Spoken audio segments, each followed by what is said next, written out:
Thank you. So I asked the organizers on the spot to introduce Don for many reasons. I wanted to ask, how many of you who are crafting today the future of this digital economy know that Don Tapscott wrote a book in which he coined the concept in '95?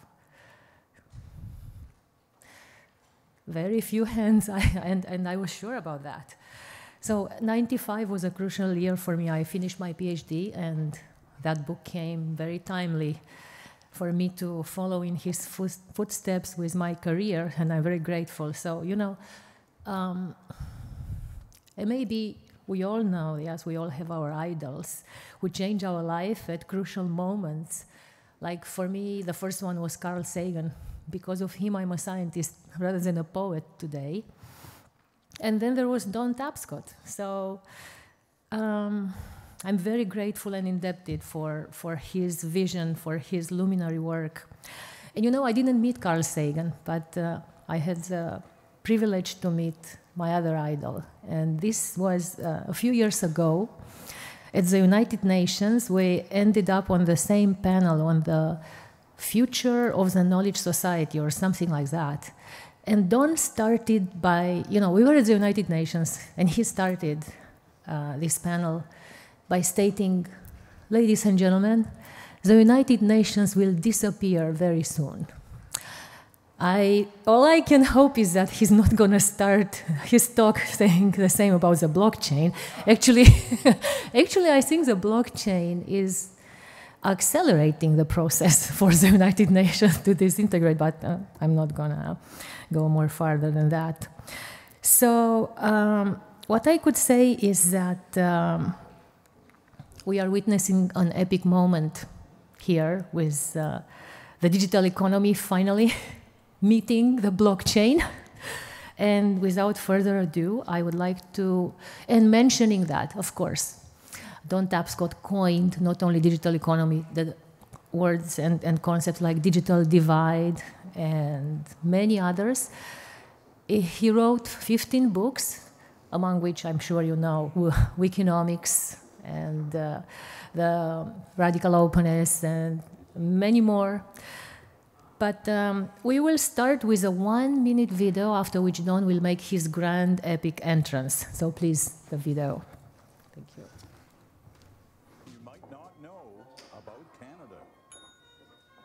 I'm Don Tapscott, and before the break, I promised to tell you about the digital office. In the 1970s, the coolest decade of all time, the office was full of strange things like typewriters, dictaphones, adding machines, and mimeographs. Telephones were connected to a wire, so people could only reach you when you were in the office. God, I miss that.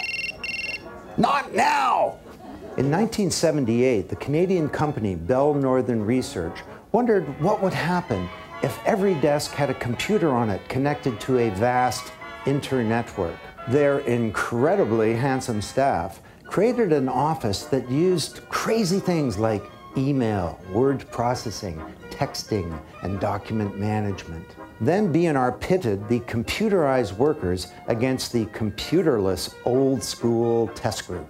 This first ever controlled experiment proved that the digital workers were more efficient, innovative, and effective. And they had more fun, too. And within only 15 years, office workers across the globe were playing electronic solitaire and watching cat videos to their heart's content. And that's something you might not know about Canada.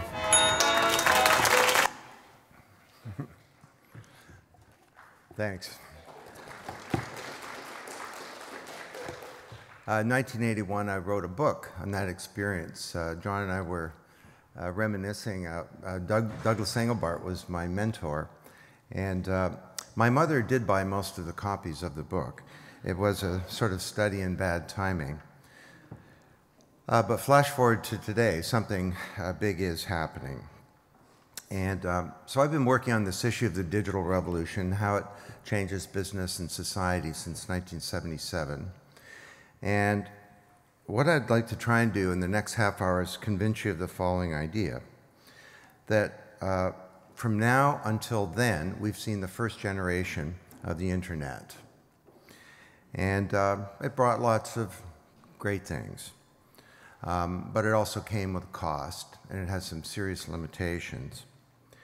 And that due to a demand pull from the requirements of the new global business environment and the needs for humanity that are growing, on the one hand, and a technology push of a new emergent platform of technology, that nothing less than a second generation of the internet is occurring. And that's what you're here talking about. Now, this is not a prediction. I'm of the view that the future is not something to be predicted, it is something to be achieved. And people incorrectly describe me as a futurist. I'm not. Rather, this is an analysis of what I think is possible. And in that sense, I'm an advocate for a new kind of technology and a new kind of future. It's also not some kind of technology utopianism. The technology, of course, enables possibilities for humans to change their conditions. Now, about 2 years ago, my publisher came to me. Some of you may remember the Digital Economy. They say it was the first bestseller about the web in business. Unbelievably, it was 20 years ago. And they asked me to do a new edition. So I wrote a dozen new chapters. Eric Schmidt was very nice, wrote a foreword to the book. For any of you who want to get this book, the best way to get it is in massive volume. Christmas, not that far away. No, seriously. Rewriting or creating a bunch of new chapters. Actually, I published the book in its entirety, with one exception. We didn't know what we were going to call it back then. Was it the internet, the web, the net? The big term, the hottest term, was the information superhighway. So I thought I'd get really clever, and I dubbed that the I-way. And I'm sure the I-way is a term that all of you use constantly, and sometimes these neologisms don't stick. So I did a global substitute and replace on the word I-way in the book. But it caused me to reflect on kind of what's happened with the whole digital age. And that's what I'd kind of like, that's what kind of set me up to get serious, to start to think about the next generation of the internet. So the first generation, of course, initially brought us stuff like email and websites. Remember the .com period, where the internet was viewed as a platform for the presentation of content. It was based on HTML, which is a presentation platform. And then with the so-called Web 2.0, based on XML and UDDI and SOAP and so on, a new lingua franca for distributed computing, we saw the rise of the social web, of mobility, and the mobile web, of big data and the cloud, where the internet, in a sense, became a computational platform rather than a platform for presentation. And I like to think of it as, today, it's a, sort of a big computer that we program when we use it. Now, in terms of the impact of this first generation, what's it been? Well, let's start with what's it been on the corporation. Anybody recognize his name? Ronald Coase? Okay, he passed away 2013. And in the digital economy, this is 20 years ago, I argued that he's going to be the key to helping us understand the potential of the internet on business and on the architecture of our institutions in capitalism. And it was almost 80 years ago, he wrote a paper where he asked a deceptively simple question. He says, why does the firm exist? He said, if Adam Smith is right and the open market is the best mechanism for allocating how goods and resources and information, materials, and so on in society, how they're allocated, why isn't everybody an independent contractor at every step along the way in production? Why do we work for firms? Why do we have the firm? And he said the answer is, and he won a Nobel Prize for saying this, the answer is transaction costs. Now, he defined that very broadly. It was really the costs of collaboration. The cost of search, he said this 75 years ago, of finding all the right information or materials or people to do something in an open market, it's prohibitive. So we bring that inside the boundaries of a corporation where we have things like filing cabinets to find information and org charts to find people and so on. The cost of coordination, of contracting. And the big industrialists understood this. So Henry Ford had within the boundaries of the Ford Motor Company a power plant, steel mill, shipping company, glass factory. Why? Because the costs of transactions in an open market are greater than the cost of doing things inside the boundaries of the corporation. So along comes the early days of information technology, and back then I said the boundaries of the firm are becoming more porous. We called it the extended enterprise. And then when the internet, really the first generation, started to really kick in the late 90s and the early 2000s, transaction and collaboration costs dropped further. They didn't plummet, but they dropped further, such that some vertically integrated companies unbundled into focused companies that work within networks. So Cisco understood this, and the old poem that we used back then was, focus on what you do best, partner to do the rest. It's not exactly Longfellow, but it's sort of, you get the idea. That's what Cisco did, and a business model, new term, conferred competitive advantage to Cisco over Lucent and Alcatel and Siemens and Ericsson and Nortel and so on. So this was the early days of a change in the deep structure and architecture of the corporation and how we start to orchestrate capability really in society, to innovate, to create goods and services, to build a supply chain, which is really a network and so on. And just a little example, this is from Wikinomics, actually. It's the lead story in Wikinomics. Some of you might remember this, but I just thought I'd tell it today to make the point. So the guy on the screen, his name is Rob McEwen. And I'd like to say, I have a think tank. We scour the world for the best case studies. In this case, I can't say that because the reason I know this story is Rob McEwen is my neighbor. He moved across the street from me, and he held a cocktail party to meet the neighbors. And he says, you're Don Tapscott. I read some of your book. I said, great, what do you do? And he says, well, I used to be a banker, now I'm a gold miner. And he's a funny guy. He introduces his wife to the group. He says, this is Cheryl. She's a gold digger. Thankfully, she is not, and she has a sense of humor. Anyway, he tells me this amazing story. He takes over this gold mine in northern Canada, and his geologist can't tell him where the gold is. So he gives him millions of dollars to go get more geological data. They bring it back. They can't tell him where to go into production. He does this again and again. After a few years, he's so frustrated, he's ready to give up. But one day he has an epiphany. He wonders, if my geologists don't know where the gold is, maybe somebody else does. So he does a radical thing. He takes his geological data, which in the mining industry is your biggest secret, he publishes it and holds a contest on the internet called the Gold Corp Challenge. It's basically $500,000 in prize money for anybody who can tell me, do I have any gold, and if so, where is it? He gets submissions from all around the world. They use techniques that he's never heard of, and for his $500,000 in prize money, my friend Rob McEwen finds $3.4 billion worth of gold. The market value of his company goes from $90 million to $10 billion, and I can tell you, because he's my neighbor, he's a happy camper. So, is this just some kind of trick, or was this the beginning and a change of the architecture of the firm? Well, I think it was. That conventional wisdom is people, talent, is your most precious asset, and they're inside the boundaries of your corporation. Your most precious asset goes out the elevator every night. Well, for Rob McEwen, the uniquely qualified minds to solve his problem were not inside, they were outside. I mean, for conventional wisdom, he should have fired his head of geology and fired his geology department, right? But he didn't. He peered. He wondered, who are their peers? You know, the best submissions didn't come from geologists. They came from computer scientists. He had engineers. He had chemists looking for organic solutions to this inorganic problem. And the winner was a computer graphics company that built a three-dimensional model of the mine. So we started to see some changes. And they were good.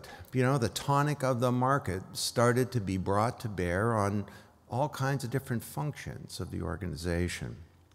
And those changes go beyond the corporation. That's all I have time to talk about right now. But, you know, parents could communicate with their grandchildren, and you could build an encyclopedia that, you know, millions of people could create, and it's 240 languages and 10 times bigger than Britannica, and the quality is roughly as good. And peer collaboration and production could create an operating system that became the dominant operating system, and it could even apply to building physical goods like the Chinese motorcycle industry, where dozens of little companies all cooperate together. They meet on the internet and in tea houses. There's no OEM, there's no Harley Davidson pulling all the strings. This is now over 40% of global motorcycle production done on a network. So, on the other hand, the subtitle of the book was Promise and Peril in the Age of Networked Intelligence. And I outlined 8 things that could go wrong. Now, I don't have time to go through all 8 of them, but let's talk about the ones that are really pertinent to today. It turns out all 8 things did go wrong. That the dark side is there, and I thought John was very good yesterday. Things are not just black and white. You know, it's complicated. And the digital age has brought a lot of good stuff, but on the other hand, you know, Houston, we have a problem. Silicon Valley, we have a problem. So the first generation, the internet was supposed to be this empowering platform. Back then I said, the old media, it's centralized, it's controlled, it's one way, it's one to many. You know, freedom of the press is a great idea, especially if you own a press.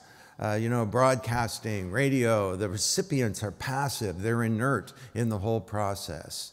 The new medium is interactive, it's malleable, it's distributed. As such, they cherish an awesome neutrality. Ultimately, they will be what we want them to be. They will do what we command of them. Pretty cool, you know, this empowering, distributed thing. Trouble is that this empowering, distributed, peer-to-peer collaborative environment was laid on top of a society and a class structure that's anything but. So I think there's a case to be made that powerful forces have captured the first generation of the internet. Powerful technology companies, we see whole new species of business. Google, Apple, and Amazon, we've never seen anything like this before. I call them digital conglomerates. You know, who's going to win out in the battle for the auto industry? It won't be the old auto companies. It's going to be Google, that's got probably the best technology for autonomous vehicles. The Google car's gone, what, 1.5 million miles, had one accident when it got rear-ended. Apple, that's now being touted as wanting to own the auto industry, and they've got what, $180 billion in cash to try and do that. And I think Elon Musk will have something to say about who's going to dominate the auto industry as well. 3 companies, by the way, that did not exist in the auto industry. Forget about 20 years ago, 5 years ago. So, you know, what is Google? Well, it's mainly an advertising agency. That's how it makes its money, selling ads, but it's in 20 other businesses. And they can evolve into adjacent or not so adjacent industries, and they don't care, actually. In fact, Larry and Sergey say that if they're non-adjacent, that's even better because we don't have to worry about integrating them. And they can do that because they have this new asset, which is called data. But it's not just corporations or Goldman Sachs, for example. It's the governments of Iran or governments in democratized countries. It turns out that this is one fabulous tool, way better than radio or broadcasting for keeping an eye on people and finding out what they're doing, and possibly for doing other things. How about number 2? The digital age will be an age of vast prosperity, and we will all benefit in the wonderful things that this new age produces. Well, the best-selling business book of last year was by a Marxist named Thomas Piketty, and he argues irrefutably, pretty much. I mean, some economists have taken some pot shots at it, but no one's challenged his scholarship, that there is growing social inequality, and this is not going to stop. It's going to get worse. So that's a concern, that it turns out that this wonderful empowering medium, the benefits of it are asymmetrical. And that this is not resulting in a more peer-to-peer and open society. It's contributing to the further consolidation of prosperity and of economic power. Well, how about the dream of full employment? That this new platform is going to contribute to massive economic activity all around the world. Well, it's certainly helped in the developing world. You've got the rise of outsourcing in the developing world. There's a rise of a new middle class in the United States. The middle class is being wiped out, and the American dream is pretty much busted for most people, with no end in sight of that getting better. But in the developing world, the fact that we have networks has enabled these new network business models, and that's been very helpful. But in the developed world, the dream was this is entrepreneurship. Little companies can have all the capability of big companies without the main liabilities, deadening bureaucracy, legacy culture, and so on. And this is really important for job creation because 80% of new jobs come from companies 5 years old or less. The trouble is, when you look at what's actually happened, this is the first time in modern history where you have economic growth and it's not generating commensurate jobs. In some places, it's not generating jobs at all. And we have structural unemployment, and technology is not helping solve that problem. I think it's at the heart of it. And there's a report 6 weeks ago from the UK that robotics is going to wipe out 30% of the British workforce in the next 25 years. You've got these digital conglomerates that come in. They do an awesome job. Don't get me wrong. I love Google, and Apple creates great products, and Amazon does wonderful things. They come into an industry, they wipe out the industry, they leave behind 10% of the jobs. And they do a better job than the old hidebound incumbents. So you can't say that's a bad idea. It's just a fact. So this is creating a biggest problem for young people. So we've got youth unemployment all around the world. And the United States, probably 18%. In Spain, it's over 60%. This is a problem because we told young people, you work hard, you stay out of trouble, you be a good kid, you go to university, you can have a prosperous life. Well, today kids are graduating the United States from university, and student debt is unbelievable in terms of what a massive, not just piece of the economy it is, but a challenge for young people. The final one was freedom. The old media was controlled, right? The new media is distributed. Everyone participates. Well, there's some truth to that. The Arab Spring is evidence. Remember the debate with Malcolm Gladwell about the role of social media in social change? That debate got settled by one word, Tunisia, and then there were 15 other words. And the Tunisian revolution wasn't caused by social media, it was caused, or the internet, it was caused by injustice and oppression. It wasn't created by social media, it's created by a new generation of young people that wanted hope and who didn't want to be treated as subjects anymore. So, on the other hand, there are some disturbing things that are happening. So this is censorship around the world. And increasingly, governments are trying to censor activity on the web, and increasingly governments are using the web to spy on people. Corporations are also have this massive new, it's more than an asset class, as somebody said yesterday, but it is that. It's, I think that will be greater than previous asset classes of land or physical plant or resources in the ground or even money. I mean, 25 years ago, Walter Wriston, CEO of Citibank, said information about money is becoming more important than money. So, in oil and gas, we have this thing called fracking. Well, there's something in the digital world called, I call it data fracking, where these companies drive down and they're collecting all this data, and we've all made this Faustian deal with the devil, that data belongs to somebody else. And we've talked about this throughout yesterday. So there are a number of, fallouts from this whole thing. The notion of individual autonomy. I mean, in the physical world, we have these laws. If I drop this, there's this law called gravity. But in the digital world, where all these people control all this stuff, you don't know what the algorithms are that run your life. You post something, you don't know what is the algorithm that determines whether or not that goes to these people or what people, or maybe it doesn't go to very many people at all because there's a URL in it taking you off Facebook. And then in the digital economy, I talked about privacy. I wrote a whole chapter about it, but I kind of got it wrong because, first of all, the analogy was Big Brother. And I said, Orwell and Big Brother could be watching us. Well, it's more like Franz Kafka in The Trial, isn't it? Where all of a sudden something happens in your life and you don't know why. You're charged with something, you don't know what the charge is, you don't know who your accuser is, you don't know what the evidence against you is, and all of a sudden you don't get that dream job or you can't get across the border.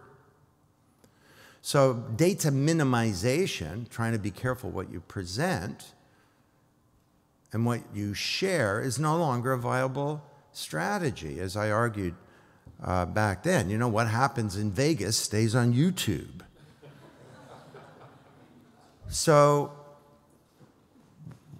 we have a big problem. We're all building up these massive databases, and people like Jeff Jarvis, who's a friend of mine, who say, hey, privacy's over, let's just share all of our information with everyone. I think that's kind of naive, because privacy is actually the foundation of a free society.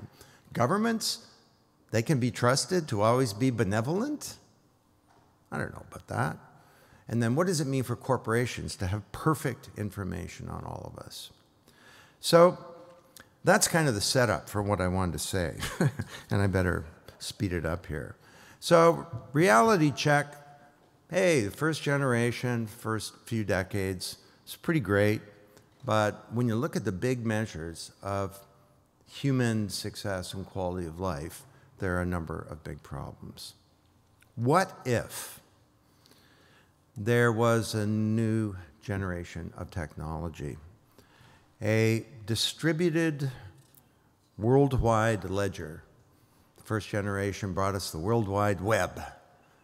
What if there was a generation that brought us the World Wide Ledger, the ledger of everything? Could that create some new possibilities? And how would that work?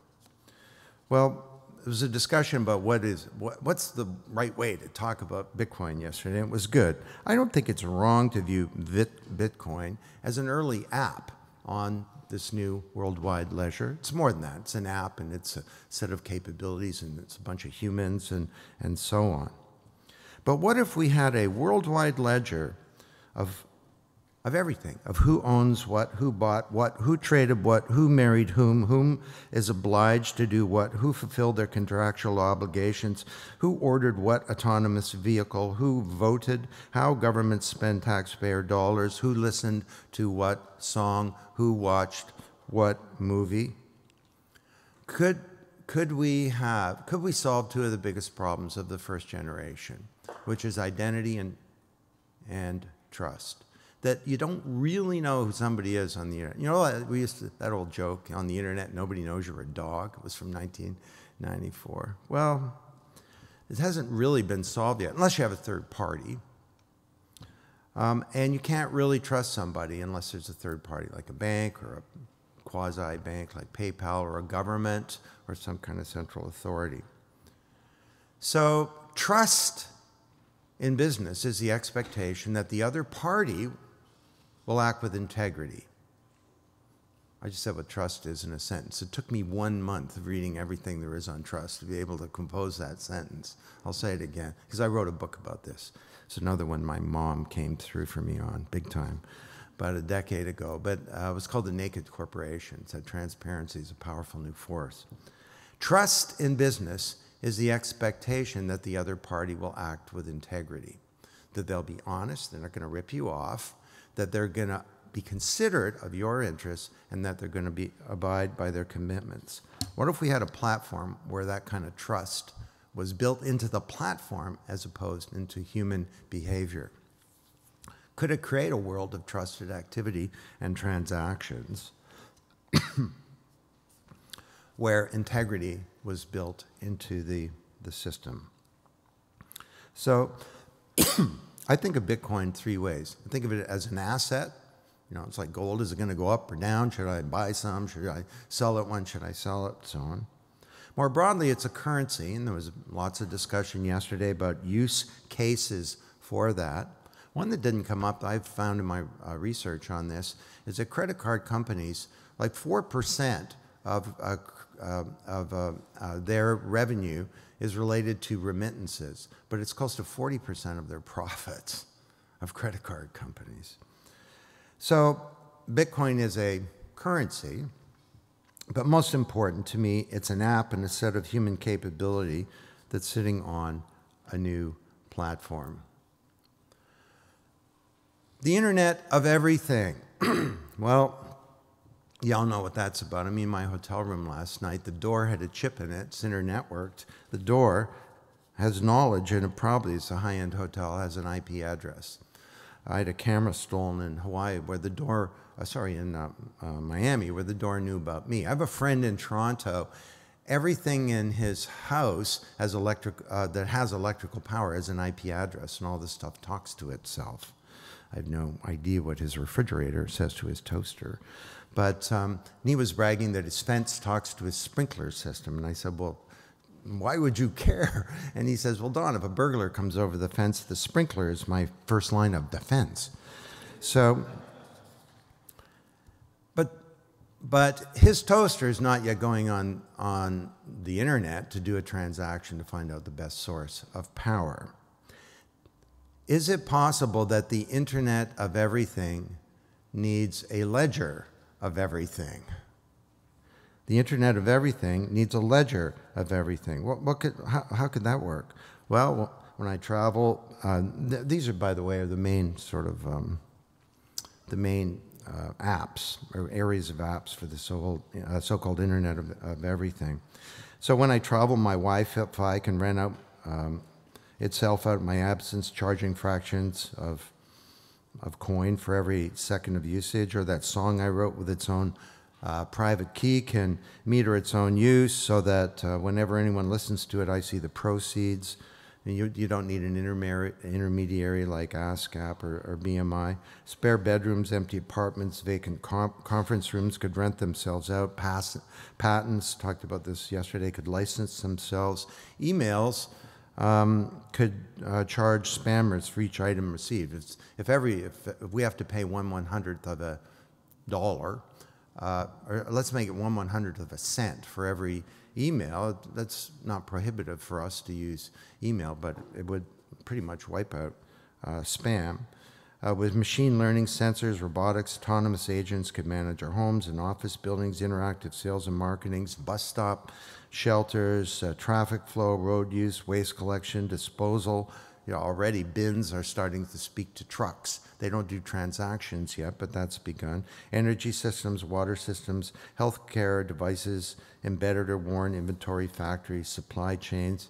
So as these autonomous agents proliferate and prosper, they could challenge a whole bunch of things. I think traditional class structures and power, and they could start to enable a more peer-to-peer environment where prosperity could be less asymmetrical. How about financial services? We nibbled on this yesterday. The first generation did some good stuff, but you know, Apple Pay, notice it wasn't called iPay. They're probably saving that for Apple Coin. But you know, we've got good things like GoBank, you know, a bank that is purely online and had like 500,000 customers in its first few months. But what could a second generation financial services industry look like? Well, in the digital economy, I talked about the notion of disintermediation and its flip side, re-intermediation. I argued that the opportunity to create new values in the middle are as big as the old middle that's being disintermediated. However, the leaders of the old middle will typically not create the new middle. So this is a really interesting thing. How are the financial services industry going to react? to the fact that this new platform could do things way, way better, way, way faster, and at much lower cost than they do. So I think the blockchain could underpin any kind of asset class that can be described in code. Stocks, private corporate bonds, sovereign bonds, deeds and titles, trademarks, patents, copyright, copyrighted content, insurance, business contracts, as we talked about yesterday, to name a few. And this could be very disruptive. Just consider something like digital debt. You could issue tokens that represent bonds at a discount, so they have a nominal value of 100, and you issued them at 90 with a one-year term, and as the year goes by, it matures to 100, translating into an 11% yield. And the token could easily act as a claim on the equity or debt of a company. How about Ronald Coase and the corporation? We started to see some changes to the architecture of the firm as we went from industrial to sort of the early days of IT and then the first generation of the internet. Could we move towards a radical new model of, I'm not even going to call it the corporation, we'll call it the enterprise. Let's use the term distributed autonomous enterprise. If you go back to Coase, he talked about several categories of transaction costs. He talked about search. Well, the worldwide ledger of everything would certainly help with that problem, wouldn't it? He talked about contracting. Totally prohibitive. How could you possibly have a hospital where the doctor about to perform surgery had to contract out to a nurse and to all the suppliers of things and so on? Well, imagine if you have smart automatic contracts instantly for many things that are starting to not just help us understand our obligations to others and who have fulfilled them, but rather could start to manage a lot of these contractual type activities involving activities in a supply chain. Wow. Now we're talking about Coase's law really coming into effect. And as for contracting, as for coordinating, the cost of coordination, that was another thing about Coase. Well, now, sure, you can send an email to somebody or use Jive or one of these new collaborative platforms. But imagine if you have software that could enable this kind of coordination. So Alex Tapscott, yes, he would be my son, who's deep into this stuff. He's an investment banker. He writes about programmable lawyers and what a cool concept that would be. Financial inclusion, everyone can be brought into the economy. Okay, so maybe this is finally what's needed for the halcyon days of entrepreneurship to actually occur as you start to bring billions of people into the economy. Just quickly here, I think that we also can start to think about how we organize capital. Right now it's concentrated, and it's increasingly concentrated, and more wealthy people make money by not doing anything. So tokens representing corporate assets or shares have already emerged, although their creators have avoided calling them securities to avoid unwanted regulatory scrutiny. But with Bitcoin tools such as Counterparty, you can now issue fully tradable securities that are effectively bearer instruments that could transfer ownership with a simple transaction. And if these were global in nature, you wouldn't really need a traditional marketplace or exchange. You could use them to invest in a company, distribute dividends, express shareholder voting preferences, especially during corporate governance. So you can kind of imagine a global IPO with 100 million shareholders, each contributing a few pennies and receiving voting shares. I mean, already, on Kickstarter and so on, we're in the early days of, when you buy something for $10, you don't just get a first order of that, or $100, you don't get the first Pebble watch, but you may actually get equity. And so the idea is that investors at the bottom of the pyramid could participate and own shares of wealth-creating ventures. And then ultimately, the distributed autonomous enterprise could be something that's pretty fully automated. A business entity that is sort of functioning without a heck of a lot of human involvement. Now that, when it comes back to employment, that does raise an important issue, that the issue of employment is not going to be solved by cool new technology that enables new models of wealth creation. It's going to be solved socially, and we need to do some big things as a society. One of the things I think that we need to do is to shorten the work week legally, and there is a role for government in doing that. So the final point is we have an opportunity to rethink government, finally. You know, digital economy, I talked about reinventing government. Has much changed? Do any of you feel that your government has been reinvented for the good? If anything, things have gotten worse.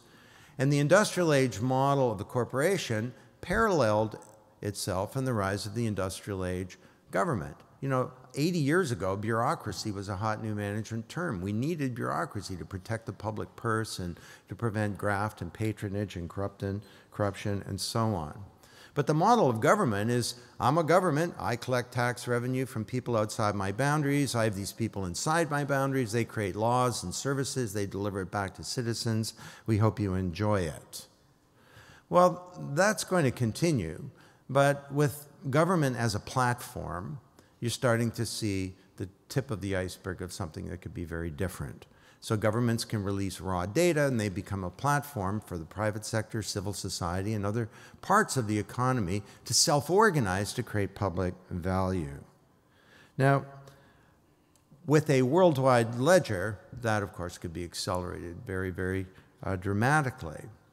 Now this is not, I want to make a point here, and we can debate and talk about this offline or so on, but it's not necessary. This does not support a libertarian vision only. Because to me, as we move from the industrial age to a fully digital age, there's a really important role for the commons in general and for governments. And the idea that the best government is no government, to me, is a big, big mistake. And you can see a whole bunch of areas where we need effective government. Of course, we're not getting that today. How about democracy? That was about the business of government and the architecture of government. How about the nature of democracy itself? I think we have nothing less than a full-blown crisis of legitimacy of our democratic institutions. The U.S. Congress being Exhibit A. You know, government for the people, by the people, of the people. 92% of Americans want to see a law passed, background checks for firearms, but Congress can't pass a law reflecting the will of the people. And this is resulting all around the world in more and more young people agreeing with the bumper sticker, "Don't vote, it only encourages them." And voting, especially among young people, has been cratering in OECD countries for a decade, and to the point where the last election, midterm election, was the lowest voting in 70 years, and maybe the lowest voting among young people ever. So Seymour Martin Lipset talked about a crisis of legitimacy. I mean, I'm from Toronto, and the fact that Rob Ford was our mayor was a problem, and not just that he was a racist, sexist, homophobic criminal who, the thing I hated worst about him is he called me a taxpayer. But the really big problem was more and more young people are thinking, yeah, he's a real jerk, but I don't know, maybe City Hall doesn't matter either. We need to move to a second era of democracy. And that doesn't mean direct democracy. You know, Ross Perot in the electronic town hall, you vote every night on the evening news, you know, AKA the electronic mob. That's a bad idea.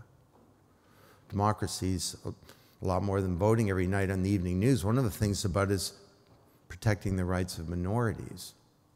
But the first generation created a representative system, but there was a weak public mandate. Citizens were inert, and because of lack of transparency, the system became deeply corrupt. And I say that not in a pejorative sense, but in a technical sense. It's corrupt. I mean, 70% of a politician's time is spent raising money, so you wonder how they vote. And then when they're done, 50% of congressmen go work on K Street as lobbyists. So Larry Lessig is right about that. But what if we could move to a second era where you had stronger representation, more transparency, citizens could see what was happening, and there was a culture of public deliberation and of active citizenship? Well, a worldwide ledger could help us do that. So let me make one more point. And this is a bit an aside, but it's important. How are we going to govern this thing? Well, Bretton Woods, it was great, came up yesterday. You know, that was 70 years and 9 months ago. And we created the World Bank and the IMF, and a year later the UN, a year later UNESCO and the ISO, and then the GATT and the WTO and the G20 and the G8. The way we govern things in the world today is based on nation states working in global institutions. But since Bretton Woods, some things have happened. We've seen the rise of the private sector as an important pillar in society beyond just creating value for shareholders. We've seen the rise of a civil society. There weren't really NGOs at the table at Bretton Woods because there weren't any. There were 50 NGOs in the world in 1944. And the other big thing that's changed is the rise of the internet, which drops transaction and collaboration costs. So there's the rise of something new, a new species of global problem solving and governance that I call them global solution networks. And I just finished a $4 million research project on this, all public domain under Creative Commons license, gsnetworks.org. And it took me a year to create this chart. I won't go through it all, but there are 10 types of these networks. Together, they're engaging tens of millions of people and tens of thousands of organizations on a daily basis, and nobody has ever really looked at them. Well, we've now done that. You got knowledge networks that can scale, involve tens of millions of people, advocacy, Coney 2012. Advocacy's been around for a long time, but we never had 90 million people get involved in something in 1 week. Now, there were some problems with it, but operational and delivery networks just solve problems. My daughter lives in the East Village. When Sandy hit, you couldn't find the traditional institutions, but you put out some tweets to crisis comments, and people just showed up with sandbags. So one of the most extraordinary types of these networks is what I call governance networks that actually govern a resource on the planet, but they're not controlled by states. And Exhibit A is the ragtag ecosystem that governs the internet, and it consists of a number of these other networks. So it has standards networks. Robert here can walk into the Internet Engineering Task Force and he can say, I'm just Robert, I don't represent anybody. And I think the architecture of a whole part of the internet is wrong and it's a meritocracy. There's no states in the room. He convinces them it's right, the architecture changes. You've got operational and delivery networks like ICANN that are just delivering domain names. You got knowledge networks like the Internet Governance Forum. It's really a policy network as well. You got the Net Mundial Initiative. You have the Internet Society that's involved in overall, it's really a knowledge network. You have standards networks like the W3C Consortium. This is a model that works and it can be applied to the internet. So if you go to gsnetworks.org, you can see the results of our project on this, where we defined what a Bitcoin governance network would look like. It's not controlled by states. It's multi-stakeholder. It's based on merit as in terms of its modus operandi, and it involves a combination of those 10 types of networks. Okay, so demand pull and a technology push for a next generation of the internet. This is a new paradigm. And you're all here talking to me, which I'm so excited to be here. You're talking about a new paradigm in technology that is part of a fundamental change in the mental model about how we think about the corporation, our institutions, and in many ways of civilization. And when you get a paradigm shift, you get a crisis of leadership. Vested interests fight against change, and leaders of old paradigms have great difficulty embracing the new. So it's with great thanks and humility that I say to you, this is, in this room, is the emerging leader. This is not going to come from, you know, government regulators or heads of state, or it's not going to come from large corporations. It's going to self-organize. The new self-organized world is going to self-organize itself. And we've all got a really exciting role to play in achieving this. So, is it going to be a bleak future? I'm advocating that we can do this. You know, yesterday we heard all kinds of things about the problems, security, and all the rest. Whenever I hear about these things, I always ask myself, put all these problems into one of two categories. Category one is reasons why this is a bad idea. Category two is implementation challenges. Everything that I heard yesterday that was a problem, to me, is an implementation challenges. And if we can find the collective will to do this, I think that, you know, you're actually talking about changing the world. Let me end with a little description of something. Trying to understand these new emergent models. For the last few years, I've been studying nature. And fish come in schools, bees come in swarms. Starlings over the moors of England, some other parts of the world, come in something called a murmuration. And do you know that word? Murmuration refers to the murmuring of the wings of the birds. And the starlings are out throughout the day doing their starling thing, and at night they come together and they create one of the most spectacular things in all of nature. It has a function. The murmuration, among other things, protects the birds from predators. On the screen here on the right, you can see a hawk, a fierce, huge predator being chased away by the collective power of this little column of birds. Now, scientists that have studied this say they've never seen an accident. And there's leadership, but there's no one leader. It changes. And when the moment is right, this spectacular thing happens. So, I don't know, is this some kind of fanciful analogy, or might we actually learn something from it today? This thing functions according to the implicit principles that I've just been talking to you about. It's a big collaboration. There's a huge openness and a sharing of all kinds of information about danger, trajectory, location, things like food sources and so on. There are rules, the big one being don't bump into anybody else. But it also has a great interdependence. I'm normally in front of, you know, business audiences, and I say, look, business can't succeed in a world that's failing. And this thing behaves as if the interests of the individual birds were somehow in the interests of the self-organizing collective as a whole. And it also has a great integrity.